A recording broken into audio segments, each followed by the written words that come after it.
Hello, I'm Jason Klom. This is number 0884, the Stuff File program with Peter Anthony Holder, and it comes to you right now. The following program is brought to you in living color. Now, it's time for an eclectic mix of interviews and some of the oddest news stories you'll ever hear. It's the Stuff File program with Peter Anthony Holder.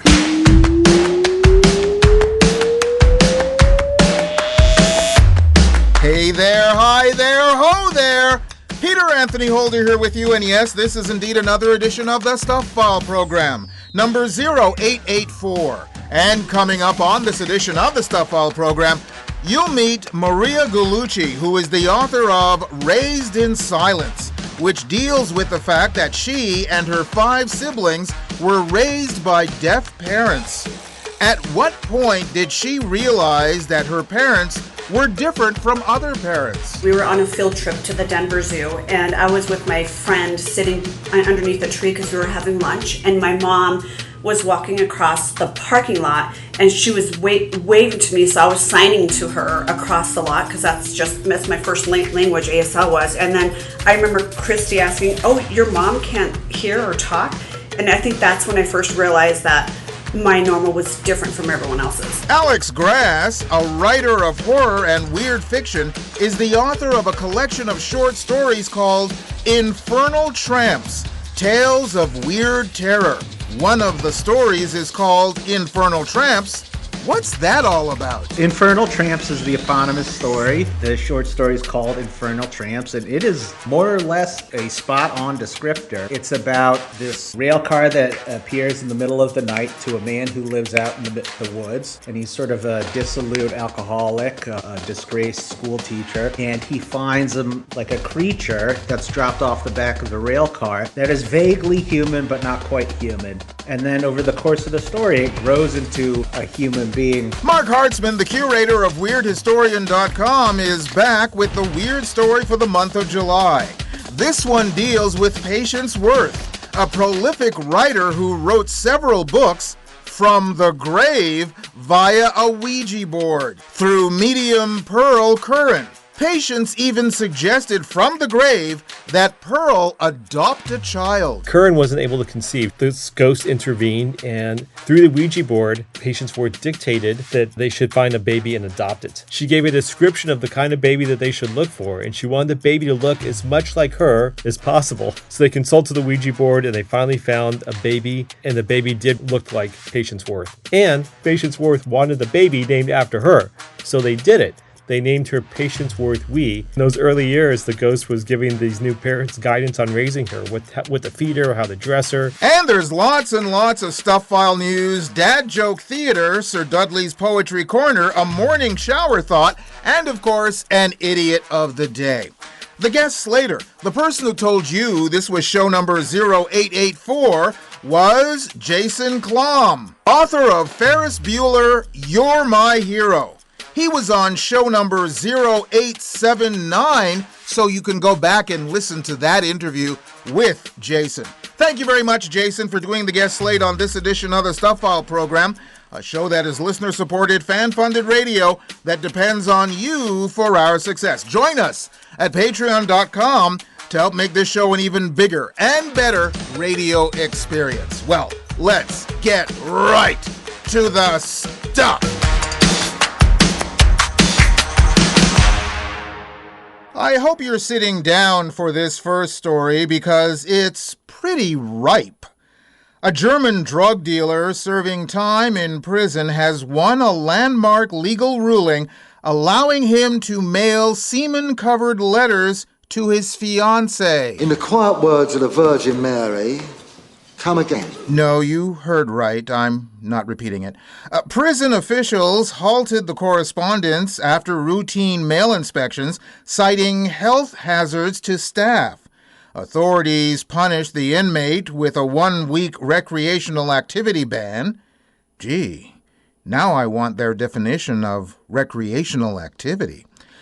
The inmate challenged the decision, arguing it suppressed his sexual fantasies and violated his right to personal development. The Hagen Regional Court sided with the prisoner, finding no legal basis for the disciplinary action. Judges ruled health regulations protect inmates, not prison staff, making guards' objections legally irrelevant. Come again? Yeah, I know. The court did note one minor infraction. Semen containing male technically qualifies as a package. Oh, I'm just leaving that alone. Requiring prior authorization, but declined to impose retroactive penalties. How long did the judges debate this issue? How many judges were involved? And I really need a translated transcript.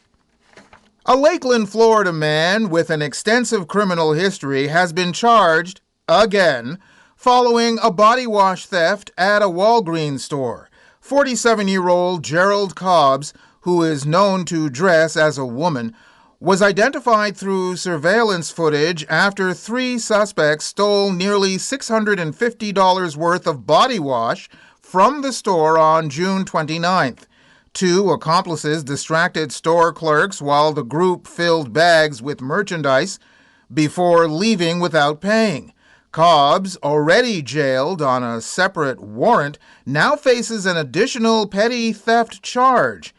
He carries 27 felonies and 17 misdemeanor convictions, mostly theft-related, and he has served over 11 years in prison. Said Sheriff Grady Judd, "This suspect has made a career out of stealing." Yeah, that may be true, but I know one thing.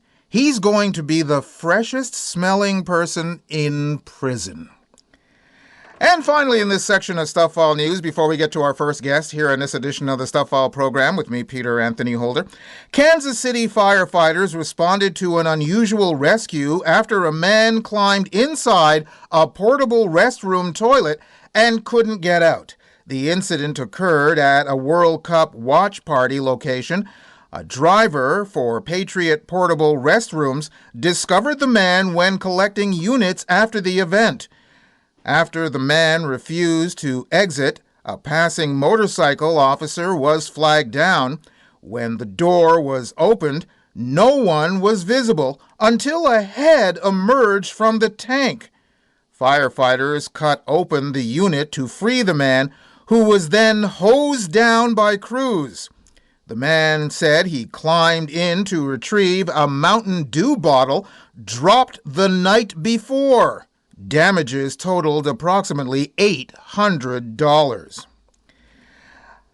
As I've mentioned in the program before, anything that I drop into a toilet, I consider gone. So the fact that this guy went in for a bottle of Mountain Dew is just foreign to me because while there are many people who like Mountain Dew, I am not one of them. In fact, I think of that drink as simply carbonated urine. Mountain Dew will tickle your innards cause there's a bang in every bottle. No, I think I'll pass. Anyway, let's get to our first guest here in this edition of the Stuff File program, shall we? Maria Gallucci is a multi-award-winning real estate agent and proud CODA. That's short for Child of Deaf Adults. She grew up as one of 6 hearing children raised by deaf parents. She's also the author of Raised in Silence. Maria joins us from Denver, Colorado via Riverside.com. Hi, Maria. Hi, how are you? I'm very excited. I'm just tickety-boo. Thanks very much for being on the program with us. Why did you decide at this point to write this particular book? Because, I mean, obviously this is something that you've lived your entire life with, but why now? I think it was 15 years in the making, and I always kept notes of all the stuff I was going to put in there. So when I wrote the book, Raised in Silence, it wasn't just about me being a CODA. I was a child of deaf adults. It was about, it's really about what happens when we stop assuming everyone's experiences the world the same way. And so I just wanted to spread awareness and let people realize that we're not as inclusive as we think we are. And so for me, it just gives a lot of tips on how whether you feel misunderstood, different, or like you had to bridge the two worlds. It's for anybody who's outside of that. Which number are you in the 6 children? So I'm the third to the oldest, which is unusual that I was the parents' interpreters, because it's usually the oldest one, and for some reason I took on that role. And how many girls, how many boys? So there's 4 girls and 2 boys. Okay. Because I come from a large family as well. And, when kids get together, they try to get one over their parents. What did you do as a group collectively that you thought was getting one over on your parents, but probably not? So we would always sneak out of the house because they can't hear the door. And then, so my dad actually installed this alarm system that like it chirped like a bird. And I was thinking, well, why would you install that? Because you can't hear it. So we'd still sneak out. And we just collaborate with each other because they couldn't hear if we were going out the door or in the door. So we always just did that. But then they had like these little, like the baby monitors. So they knew we were sneaking out anyways.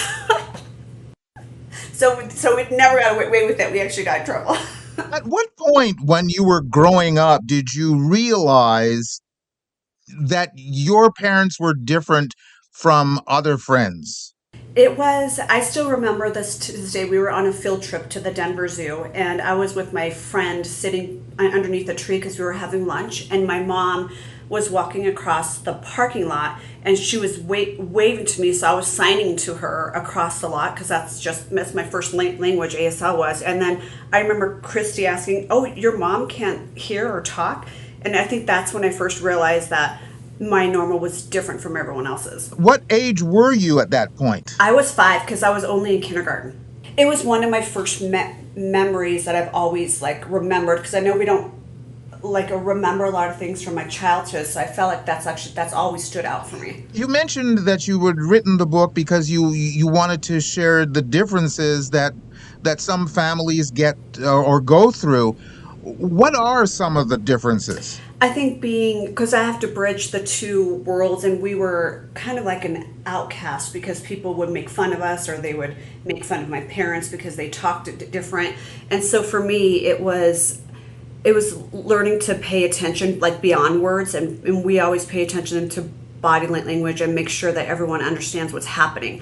And so I think that those are the skills that I wanted to teach people, because I feel like people always judge people who are different from there, and I think we all communicate different, but every single one of us wants the same thing, to be understood. And that for me was so much for the book, because even if that helps one person see somebody else a little differently than they did, and that's what was worth the writing the book. I've often wondered, because when one is speaking, one has, depending upon what part of the world they're from, different languages, different accents. Does that translate to ASL?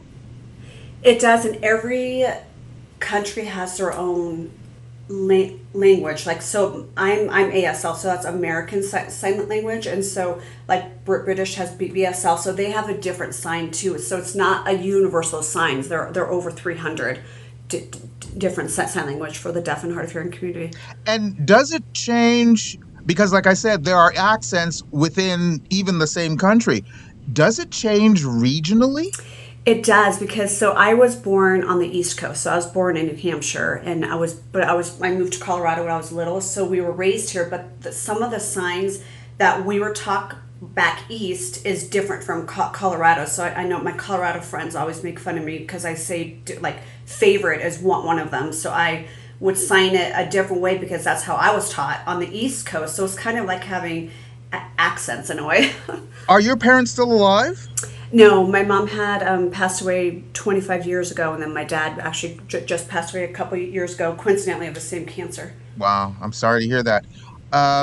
Is that one of the reasons why you wrote the book at this time? Yes, I was hoping my dad would, because I've had it written for a while, and I was hoping that my dad would still be around. So he knew that I was writing the book, so he would be so proud of me. But I'm the one who had to tell my mom that she only had 1 to 3 months to live as a young person, and between that, her and my dad, the way the the doctor's appointments were completely different, because my dad had access to the interpreters where my mom didn't. I had to interpret everything for her. So it was a very different experience. Okay, so you mentioned that you're the third child, but you're kind of involved with sign language at an early age, and you also seem to be the go-getter within the group of six. Why is that, as far as you're concerned? I think it was because I had to, when you're especially chirping for your parents at such a young age, you learn all of the stuff. Like, you learn the financial stuff. You learn like what an adult does. So for me, I think it made me grow up faster. And so, and I was always close with my dad. And so I think that the other ones are, I'm shy in nature too, but they're more shy than me. And so I think that I just took on that role because I was willing to go and interpret. And now I help all of the deaf and hard of hearing people in real estate too. It's one of my main things. In writing this particular book, Raised in Silence, obviously you're trying to reach to the hearing community for us to learn what it's like to be in a non-hearing community. But what kind of experience have you had in writing this book that the non-hearing community is very, very proud of? I think that a lot of people who have read it and said that they, and that they're not with the deaf and hard of hearing community, they said that I've never seen the perspective of that before. And so for me, I was just hoping people would leave realizing that inclusion isn't about something huge. It's about slowing down, making eye contact, and asking someone how they prefer to communicate. So I think for me, it was trying to make awareness about making sure that everyone felt where they belonged. When did you start writing the book? And by that, I mean, was it before or after the success of the movie Coda? It was before, because it was 15 years. It took me that long to write it. Like, I found my old phone and I had old notes from like the early 2000s like in there. And so it's just a collaboration. And then I had it on my New Year's resolution every year. And then finally, last year, I'm like, I can't have it on my New Year's resolution because I will never finish it. So finally, I just finally said, I'm going to get it done. And then I finally just pushed on and got it finished. You're an award-winning real estate agent. When it comes to houses, what is it that, again, we, the hearing community, take for granted that is something that is very, very important, or if not potentially dangerous, when it comes to houses and the deaf? I think because I'm in the deaf culture, I know like you need a deaf friendly home, which means that the kitchen's open to the living room. So for me, being raised in that community, it brought like light to stuff, what they need. And I think that I learned to listen and pay attention, especially to body language, because that's huge with ASL. And I always made sure everyone understand what's happening in the transaction. And I think that those skills that I learned as a child being in the deaf and hard of hearing community built my career in real estate long before I even realized that they were leadership skills, which is so important, especially when you're buying and selling a home. It's the biggest decision anybody will make. Okay, you just mentioned that in a deaf household, it has to be an open concept with kitchen and living room. Why? So they can communicate back and forth in sign language, because you can't just talk to someone around the corner. You have to physically watch them. And so for me, you have to be able to sign to them. So they always, and even me, and I'm hearing, I need a open space too, because that's what I grew up with and that's what I was always comfortable with. I'm assuming you have to have doorbells that are hooked up to lights. Yes, and the smoke alarms, and in case there's a fire in the house, the smoke alarms will flash.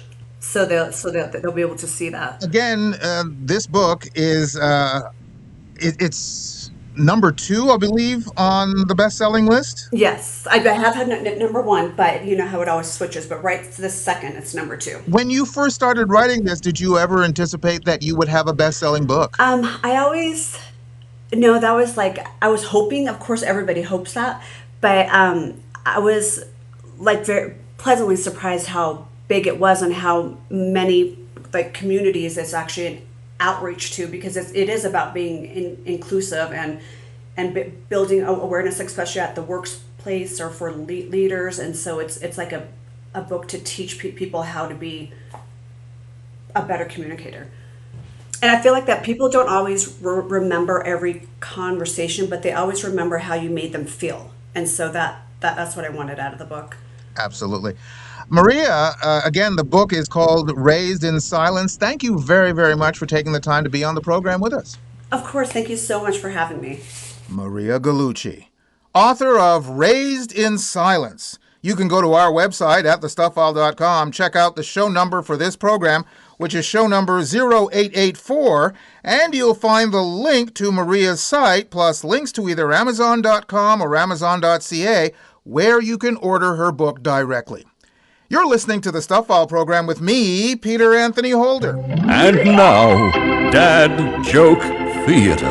Last night as I was walking home, I passed a lemon loaf pie, a mayonnaise cheesecake, and a cold fudge sundae. I remember thinking, the streets are strangely deserted tonight. Join us again for another Stuff File program, Dad Joke Theater. There's still more guests, more news, and an idiot of the day coming your way on the Stuff File program. Stay tuned. The Stuff File program is a listener-supported, fan-funded radio show that depends on you for our success. Join us at patreon.com to help make this show an even bigger and better radio experience. Sign up and find out about our rewards program. Being a patron doesn't have to be a long-term commitment. There's absolutely no obligation. You could join today and end whenever you'd like, but the time we have your support would be so greatly appreciated. We'd also love to hear your thoughts about the show and even your ideas for rewards. Join us for the ride. Join us at patreon.com/thestufffileprogram program. I'm leading a standing ovation for Canada. Hi, I'm Amy Skye. As a singer-songwriter and producer and a proud Canadian, I'm thrilled when artists around the world record my songs. You could say that's one way to shop Canadian. Let's all do our best to support Canadian businesses and protect Canadian jobs. Shop as if your country depends on it. Keep your money in Canada for Canada. You're listening to The Stuff File, now with 25% fewer calories. Here's Peter Anthony Holder. And still to come on the program, we'll talk to the author of Infernal Tramps. Plus, Marc Hartzman, the curator of WeirdHistorian.com, has a weird story for the month of July, dealing with a writer who wrote from beyond the grave. We also have a Sir Dudley's Poetry Corner, a morning shower thought, and of course an idiot of the day. But there's much more in Stuff File News right here, right now. A Mississippi woman was arrested after a traffic stop revealed that she was driving naked with multiple firearms and drugs in her vehicle. Officers pulled over 22-year-old Caitlin Maxwell in Ellisville, a town of roughly 4,600 residents. Maxwell was alone in a 2017 Dodge Challenger that smelled strongly of marijuana, and she appeared to be under the influence. A vehicle search uncovered 3 Glock handguns and 2 AR-15 rifles, one modified with a switch to fire automatically. Maxwell told investigators her boyfriend, 24-year-old Sean Cooley, used a 3D printer to manufacture the conversion devices. A subsequent search of Cooley's residence led to his arrest, and Maxwell was booked into Jones County Jail on multiple felony and misdemeanor charges, with bond set at $35,000. By the way, records do not indicate why Maxwell was, as one cop remarked, traveling buck naked at 9:40 p.m., but I want to know if that Dodge Challenger is going to have the seats steam cleaned. A St. Petersburg, Florida woman was arrested on drug trafficking charges after police discovered fentanyl concealed in multiple areas of her body during a late-night traffic stop. Officers pulled over a vehicle July 18th for a window tint violation, arresting 46-year-old Curtel McCrae on a resisting charge. The passenger, 26-year-old Yanishi Smith, drew suspicion when plastic baggies containing a white rock-like substance were spotted near her seat.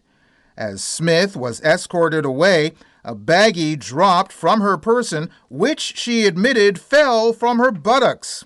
Additional drugs were recovered from her vaginal cavity and left breast area during booking. All items tested positive for fentanyl. Smith faces felony drug trafficking charges and a probation violation, as she had recently begun a 2-year probation sentence for grand theft. You know, at what point do you seriously consider all of the places that you can hide stuff on or in your body? And is that a long internal conversation? A sole restaurateur with 2 Michelin stars could face prison over a dessert garnish. Prosecutors have asked a court to sentence the unnamed owner to 1 year in jail and fine the restaurant's operating company the equivalent of roughly $13,500 for using dried ants in violation of South Korea's Food Sanitation Act. Ants are not among the 10 insect species permitted for human consumption in that country. Wow. I'm just afraid that there is a list of acceptable insect species that you can eat. Anyway, authorities discovered the practice through diner photos posted in online reviews. Officials estimate approximately 49,000 dried ants imported from the U.S. and Thailand were used over 4 years. Local media identifies the restaurant as Evet, run by Australian chef Joseph Lingerwood. A court verdict is expected September the 2nd. Wow. The U.S. is an exporting nation, but who knew they were sending edible dried ants? And finally, in this section of Stuff File News, before we get to our second guest here on this edition of the Stuff File program with me, Peter Anthony Holder, here's a story that, if you're old enough like me, and you've ever seen the TV show Petticoat Junction, just think of the theme song in your head. An Arizona man is facing felony and misdemeanor charges after allegedly stripping down naked and riding on top of a moving train in northeastern Colorado. Come ride the little train that is rolling down the tracks to the junction. The Sedgwick County Sheriff's Office identified the suspect as Daniel Ray Balance. Well, I guess he'd have to balance. Of Quartzsite, Arizona. Forget about your cares, it is time to relax at the junction. Authorities say he broke a window to board a Union Pacific locomotive before climbing onto the roof while it was moving. Lots of curves, you bet, and even more when you get to the junction. Witnesses report seeing Balance riding naked atop the train before deputies took him into custody on July 16th. Said the sheriff's office in a post, Daniel expressed his love of vodka, beer, and playing the banjo. Unfortunately, we had to separate him from those loves and the train ride. Well, you know what they say. Sober thoughts often turn to drunken actions. Petticoat Junction. And now, this. The Stuff File presents Sir Dudley Piddly Havisham Sedgwick Smythe's Poetry Corner. Erica, whose nickname was Ricky, had habits that were notably sticky. She bathed in a vat of honey and fat, and now getting dry is quite tricky.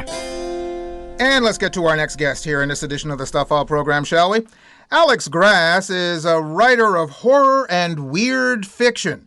His latest book, a collection of short stories, is called Infernal Tramps, Tales of Weird Terror. He joins us from Brooklyn, New York via Riverside.com. Hi, Alex. So happy to be here. Thank you very much, sir. Glad to have you here. First of all, you are, your own words, a horror and weird fiction. What do you consider weird fiction? First, let's start with horror. Horror would be like the tropes you're familiar with: vampires, ghosts, werewolves. Weird fiction would be something like you buy a wheel of cheese and it starts talking and trying to murder your pets. So it it would be just like it's much more bizarre. And I think as a genre also it owes to, like the people who appeared. And I wonder if it came actually from Weird Tales, the old pulp horror magazine, the H.P. Lovecraft and Clark Ashton Smith were published in. It's just like horror taken to a bizarre level, I think. Yeah, that's pretty much it. Are these the weird stories that ruminate within your brain? Yeah, totally. It's funny because someone asked me, how do you come up with your stories? And I was trying to think of like a recent instance. And I was driving my son to school in the city. I'm going across the Williamsburg Bridge from Brooklyn to Manhattan. And I see a pigeon. And I had this thought. It just popped into my head. What if there was a man who had a shotgun and he was just going around New York City and his mission in life was to kill all the pigeons? Just like out in public while people were grocery shopping and trying to take their kids to school. It's usually as simple as that. And, sometimes I'll act on the idea, sometimes I won't. Okay, so reading your bio, I realized that you actually went to law school. I did.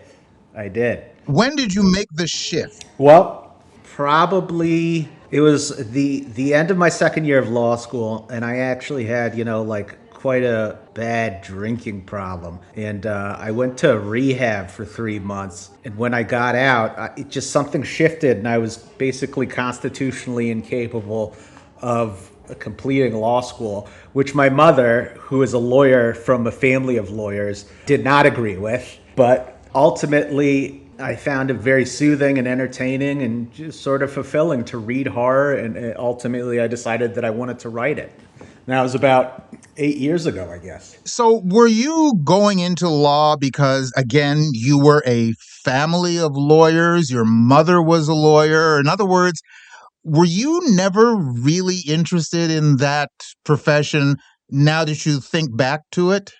No. And actually, I loved law school. And I still look at it as a very valuable experience. And I learned a lot about writing in law school. I think that, if there was an influence, or the influence as it played out in my family was much more along my father's side, where everybody went into business, sort of like white collar but entrepreneurial. Of course, my mom was delighted when I said I was going to go. At first, when I said that I wasn't going to finish, she could have. I thought she was going to have a conniption, but and she did. But ultimately, the way things worked out, she's. I'll say this: she has my books on her shelf now. So there you go. Excellent. So what is Infernal Tramps all about, and why is it called Infernal Tramps? Infernal Tramps is the eponymous story. The short story is called Infernal Tramps, and it is more or less a spot-on descriptor.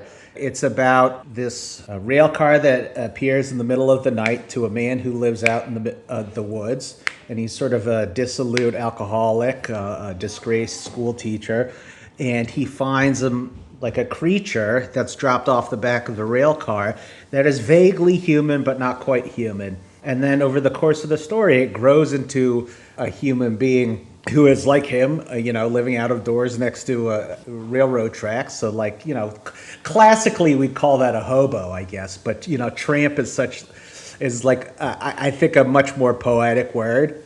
Infernal hobos doesn't have the same ring to it, It ends up that the tramp character, the one who's been discovered, has sort of like a nefarious designs. Not specifically against the, disgraced school teacher that found him in next to the railroad tracks, but, against other human beings. And it ends quite bloodily. You mentioned that this particular character or creature kind of morphed into something. And all I kept thinking now is going back to when you mentioned Wheel of Cheese.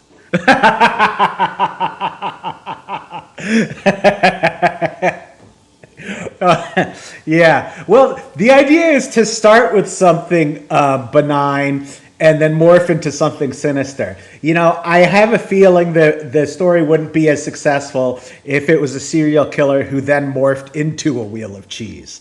That would be much more anticlimactic. Would you be someone, because I feel that all authors are this way, would you be someone who would like to see your writings, especially Infernal Tramps, either on the small screen or the big screen? Anyone who says no is a liar. Any person who says no to that is an absolute liar, because it's just the times we've grown up in. No matter how many books you read, there are very, very strong odds that you've seen more movies. Just by the nature of the way that the world we live in is designed. Go walk around. There's many more screens than there are books, and it's been that way since I was a child. And it also informs storytelling. So the way that things are framed in terms of like showing and not telling, making sure there's action going on in your stories, that's very much, at least I think, and there is a lot of people who think similarly, it's from the influence of film and television. So do you write your novels and your short stories cinematically? Oh, I'm trying to think of if I can answer that honestly. I mean, it has to be yes. I'm always giving that sort of answer because, like, what I really would like to do is, like, do me a favor, give me like 3 hours. I'm going to think of that question and I'm going to come back. And I probably still won't have an answer. I need to deeply and ponderously mull over the question.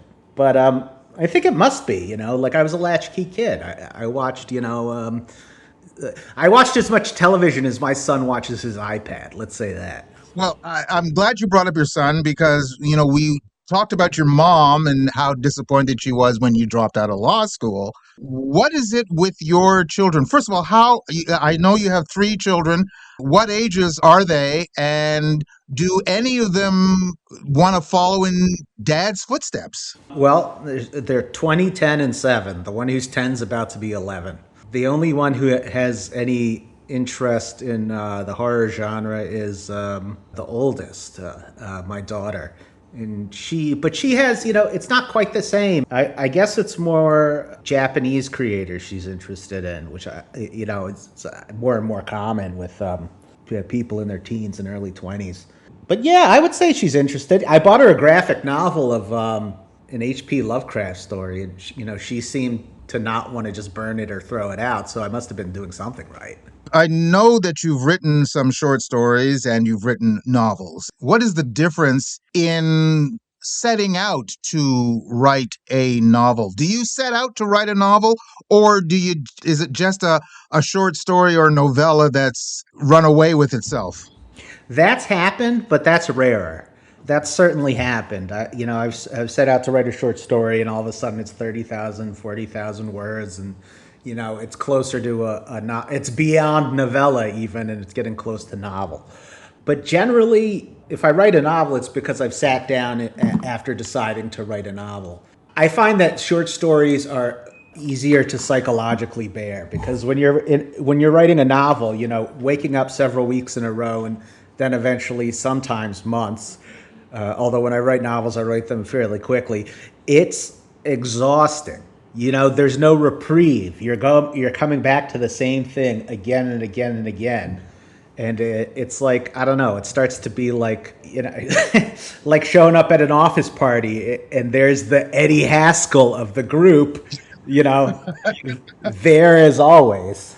You went to law school. You come from a family of lawyers. You write horror and weird fiction. Do any of your stories involve lawyers? Oh, I don't think so. You know what? Gosh, I'm trying to think of one. Oh yeah, you know what? Was it? Maybe the villain Clara in Black River Lantern. She might have been a lawyer, but nothing that's like very impactful vis-a-vis plot. I mean, it's like if there's a lawyer in there, it's sort of like incidental, If you were to write a new novel that the protagonist was a lawyer, would your mom be proud? Or prouder? She would certainly be prouder. My My mom congratulates me for making peanut butter and jelly sandwiches. I think she'd be proud if I did anything. You know, I have a nice Jewish mom. You know the joke, right? Like, how do you know that Jesus was Jewish? Because he was 30 years old, he lived at home, and his mother thought he was a gift from God. Well, congratulations on the book Infernal Tramps. Alex, thank you very, very much for taking the time to be on the program with us. An absolute pleasure. Thank you so much for having me. Alex Grass, author of Infernal Tramps, Tales of Weird Terror. You can go to our website at thestuffwile.com, check out the show number for this program, which is show number 0884, and you'll find the link to Alex's site, plus links to either Amazon.com or Amazon.ca, where you can order his book directly.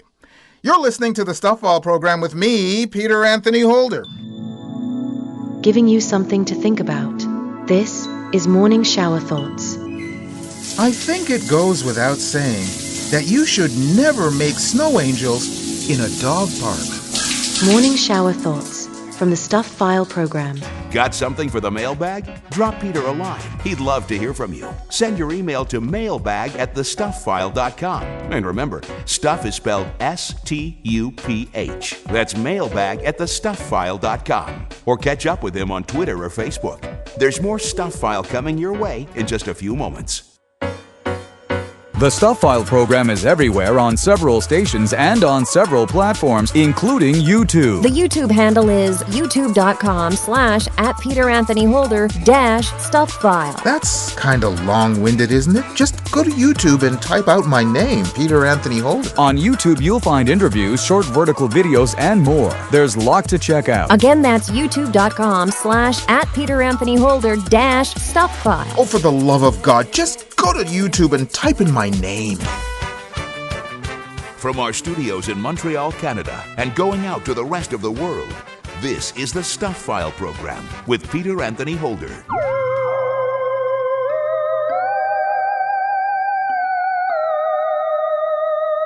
Now, the Stuff File program presents The Weird Story of the Month with Marc Hartzman, the curator of WeirdHistorian.com. And here we are with the Weird Historical Story for the month of July. And Mark, I think this story is the ultimate definition of ghostwriter. Yeah, it really is. It's a story about a ghost who was one of the most prolific writers in history.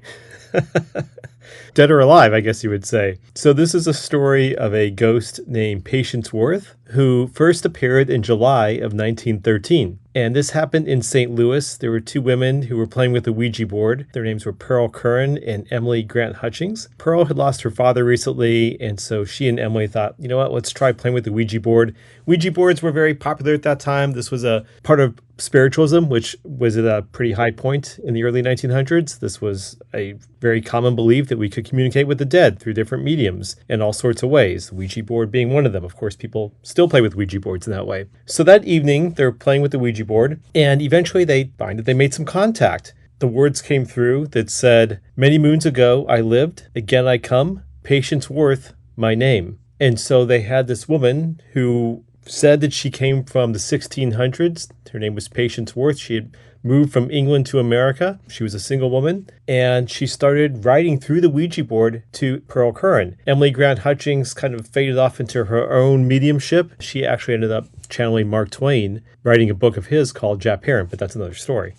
But Pearl Curran started channeling all these words from Patience Worth. And that included all kinds of different writings, from aphorisms to poems, plays, novels, even songs. And she was on stage singing these songs written by the ghost. The ghost, of course, really just wanted to write. She didn't really offer much of information about what it was like in England in the 1600s. She gave some general descriptions of her small village that was in southwest England, but really nothing more that told you much of anything. She didn't talk about the afterlife. There were no big questions about what happens after we die that were answered. She just wanted to write whatever she could write. And she did that quite a bit through Curran's hand.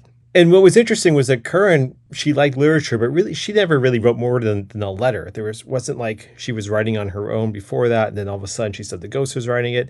She was just a housewife in St. Louis. She wasn't believed to be a highly educated person at that time. She just was kind of living a regular life in St. Louis. And so all of a sudden, with Worth's dictation through the Ouija board, she started producing all this incredible literature that people were really enjoying, and she was making headlines. Ended up making headlines for decades. In 1917, she wrote her first novel called The Sorry Tale, which was about 600 pages.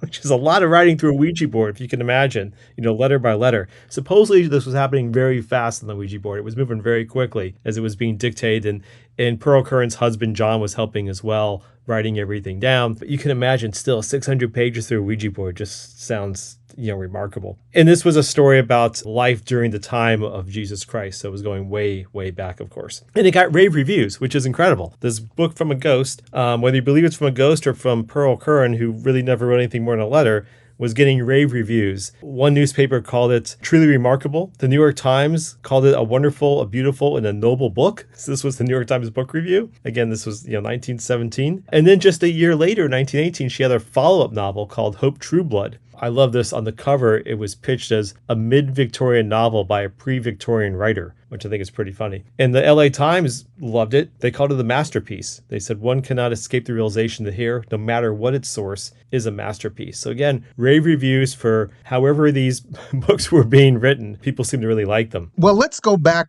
a little bit here. Back in those days, you kind of had to get a publisher to look at a manuscript and release a book. So who published this stuff? The publisher was Henry Holt and Company. Henry Holt was a spiritualist himself, so he was inclined to publish these kinds of books about spiritualism. So it wasn't shocking that he would pick up a novel written by a ghost. Again, it wasn't terribly unusual to hear about ghosts communicating from beyond the veil during this time period. So it's pretty exciting that maybe someone was writing a book through a Ouija board. And so it got published and as we were saying, did remarkably well. Beyond the books that she wrote and the songs and the poems and the aphorisms, she also wrote a magazine. So Curran and her husband, for a couple of years, from 1917 to 1918, they published Patience Worth's magazine. That was just if you couldn't get enough. In addition to stuff from Patience Worth, the ghost, there were also articles written by the Currans themselves and a biographer, Casper Yost, a newspaper editor in St. Louis, and he had written a whole book about Patience Worth in 1916 called Patience Worth, A Psychic Mystery. So he had already covered the topic, and then he became a contributor to the magazine after that. Let's flash forward a little bit. There was an adopted baby because of a Ouija board? Yeah. So Patience Worth wasn't just busy writing. She was also helping the Currans start a family. Curran wasn't able to conceive. She'd been having trouble conceiving. This ghost intervened, and through the Ouija board, Patience Worth dictated that they should find a baby and adopt it. So she gave a description of the kind of baby that they should look for, and she wanted the baby to look as much like her being Patience Worth, not Pearl Curran, as possible. So they consulted the Ouija board, and they finally found a baby who was, they found her when it was 9 days old, and the mother was giving up for adoption, and the baby did reflect, from what they could understand, looked like Patience Worth. And Patience Worth wanted the baby named after her, so they did it. They named her Patience Worth Wee. She grew up as Patience Worth Curran. And in those early years, the ghost was giving these new parents guidance on raising her, what to feed her, how to dress her. So they were getting all kinds of information through the Ouija board. What year was this baby born? This baby was born in, I think it was 1916. Okay, so it's quite possible that she made it to the 21st century. Was there any notoriety for this child beyond childhood? There was a article I found years later that was still documenting her as the baby that was being raised on the Ouija board. So she was still getting press. Early on, when she was just a toddler, there was headlines across many newspapers I loved that said the baby being raised by a ghost. But years later, it was still being tracked in the press. So to some degree, yes. But, she eventually married, and Pearl Curran died in 1937. And after that, Patience Worth sort of faded away. People didn't really hear about her anymore. She didn't come back through another medium or anything like that. So the writings ended when Pearl Curran died. But before then, until 1937, so 1913 through 1937, Pearl Worth dictated nearly 4 million words. I'm kind of hard to believe that if this were all true, that Patience Worth wouldn't just simply give up the ghost, literally, because her medium died. Yeah, you would think that she'd want to keep writing because she was so into it, right? But this kind of leads us to some theories of what else might have been going on. Maybe it wasn't actually a ghost, right? So naturally, there were people studying her, trying to figure out, okay, what's the deal with Patience Worth? Is she for real a ghost? Or is there something else happening with this woman, Pearl Curran? So there were various psychical researchers, psychologists who were studying her. There were some thoughts that maybe this was all through the subconscious of Pearl Curran, that she was writing, it was her subconscious at work and coming out as this personality. Could have been a multiple personality disorder. But there was also some curiosity about that because Curran and Patience Worth were interacting at the same time. Curran could be on stage talking to people and then deliver messages from Patience Worth to a live audience. So that made it a little hard to believe that it was a multiple personalities situation. But there was also that idea of just purely from the subconscious. There was a psychologist named James Hervey Hyslop who was fairly well known at that time in the early 1900s. And he wasn't buying it, even though he was also a psychical researcher and really fascinated by this topic. He was frustrated by the fact that Caspar Yost, who I mentioned, wrote Patience Worth, A Psychic Mystery, didn't really do any hard research into the whole situation. The Currans didn't want to be researched by psychologists, really. They kind of declined any attempts to research them. And Hyslop just felt like, okay, well, she grew up in the Ozarks. One of her husband's favorite writers was Geoffrey Chaucer, and he kind of felt like this weird language that Worth was writing in was almost like a mixture between the two, this sort of weird, archaic style of speaking that she was writing in. So, there were different theories of what was going on, but yeah, it certainly does make it curious that Patience Worth just disappeared. And one other thing that kind of puts a little bit of a damper on the idea that this ghost just happened to appear out of nowhere is that there was a novel published in 1900 that was had a character in it named Patience Worth. And people knew about this, and it was brought to Pearl Curran's attention, but she dismissed it. She said she hadn't read it, at least not before Patience Worth appeared to her. But of course, who's to say she hadn't read it at some point, maybe even forgotten she'd read about it, just went into her subconscious from that way. The book was called To Have and to Hold, by the way. So that's a little odd that it's a random name, Patience Worth, to have just come up, not too long before this ghost appeared. Has anybody tried to, with the Ouija board, tried to get in contact with either Patience Worth or Pearl Curran? That's a good question. I should look into that some more. I hadn't come across that as I was looking into the life of Pearl Curran. But I should look into the potential afterlife of Pearl Curran and see if people have attempted that. I got to think that they probably have. It would be fun to hear the ghost of Pearl Curran talk about the ghost of Patience Worth. Well, maybe they're on, a celestial plane together. They could be, without no longer needing the Ouija board. Exactly. Mark, thank you very much once again. Which one of your books is this in, by the way? So I wrote about Patience Worth in The Talking Dead, which collects a lot of different alleged words from the afterlife into this particular book. So I have some sample writings from Patience Worth in that book and a brief overview of who she was, a little bit of what we just discussed. And you can find that through Curious Publications. Do you and your family kind of sit around with a Ouija board? My daughters bought one years ago, but we never played with it too much. Thank you very much once again, Mark. Thanks for having me. Marc Hartzman, the curator of WeirdHistorian.com and also the publisher at CuriousPublications.com. He's the author and curator of several books, and as he mentioned, this story comes from The Talking Dead, a collection of messages from beyond the veil, 1850s to 1920s. You can go to our website at thestuffile.com, check out the show number for this program, which is show number 0884, and you'll find the link to Mark's site, plus links to either Amazon.com or Amazon.ca, where you can order his books directly. You're listening to the Stuff File program with me, Peter Anthony Holder. And finally, in this section of Stuff File News, before we get to the idiot of the day, a Rotterdam museum has spread more than 800 pounds of peanut butter across its floor, honoring Dutch artist Wim T. Schippers, who died last month at 83. The installation, called Pindakaas Floor, or Peanut Butter Floor, was originally created by Schippers in 1969. It is now on display at the museum for 2 months. 2 employees spent several days applying 40 buckets of smooth Colvé brand peanut butter across a 270 square foot hexagon using drywall trowels.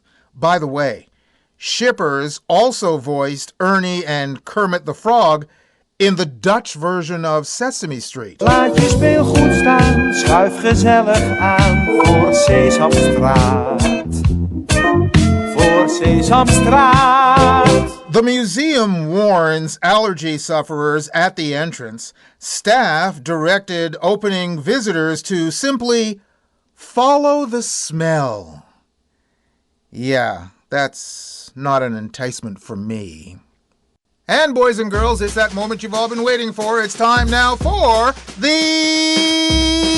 Idiot of the Day. And now it's time for the strange things adults do. This Stuff File presents the Idiot of the Day.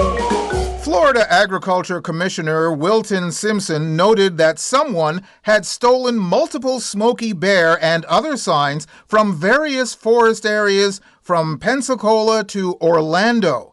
The Office of Agricultural Law Enforcement got a big break when 30-year-old Hunter Drake Lovett of Pace, Florida, allegedly tried to sell the stolen signs on Facebook Marketplace.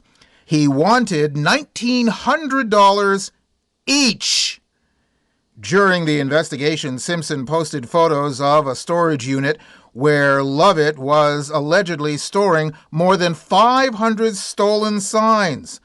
A special agent was brought in to witness the arrest. Smokey Bear himself, or at least a guy in a costume. A federal grand jury has indicted Lovett for theft of government property. He faces up to 10 years in prison. Now, why? Oh, why? Would you post stolen Smokey the Bear posters on an open forum like Facebook Marketplace where authorities can look at it at will? One reason, and one reason only: you're an idiot! Gee, I'm only a kid, but even I know you're an idiot. And that's it for this edition of the Stuff File program, number 0884. Hope you enjoyed it. The website is thestufffile.com. And once again, Stuff is spelled S-T-U-P-H, where you'll find information and links on all of our guests by going to the weekly Stuff File page. Just look for the corresponding program number. And once again, that's 0884. Email me at peter@thestufffile.com. You can also find me on Facebook, Spoutable, Mastodon, and Blue Sky as PA Holder. Check us out on patreon.com, where you can become a patron of the program. Hope to see you back here for our next show on the air, online, or as a download. We're coming to you from everywhere, including over the air on stations like World FM New Zealand, WNRHLP FM Newport Richey, Florida, KZZHLP FM Eureka, California, WFNULP St. Paul, Minnesota, CKUW FM Winnipeg, Manitoba, CFMU Hamilton, Ontario, CKLU Sudbury, Ontario, Local 107.3 FM St. John, New Brunswick, CHSR Fredericton, New Brunswick. Plus, streaming on any streaming service your little heart desires. That's it. Bye-bye. Sir Dudley here. You've been listening to the Stuff File program with Peter Anthony Holder, a presentation of Flying Fish Communications. There are some people who still debate who the best cinematic Spider-Man is. Some people are adamant about the first one. It's a case of Toby or not Toby. That is the question.